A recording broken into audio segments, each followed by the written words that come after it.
Hej, jeg vil lige prøve at vise, hvordan man skiller sådan en vandbeholder ad.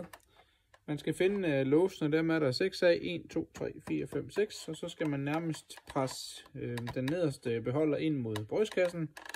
Og så skal man have fat med højre hånd på den første her, som man kan se her. Og så trækker man simpelthen den ud over låsen. Det lyder voldsomt og ser også voldsomt ud, men det er egentlig det, man skal.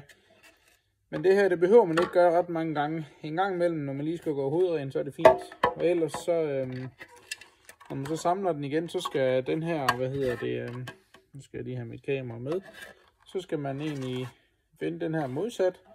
Og så skal man finde, der er sådan en speciel kant her. Den kommer her. Det er som om den buer nærmest. Den skal så sidde på, det her stykke her, som man ser her, således.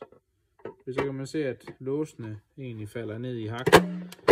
Og så trykker man simpelthen her ned igen på de forskellige låse.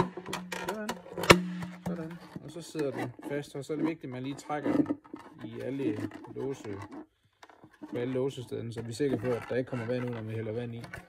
Så hold den nederste del ind mod brystkassen, og så træk låsen ud over, og så samle den igen på samme vis. Jeg håber, det var info nok og hjælp nok til dig derude. Hej hej!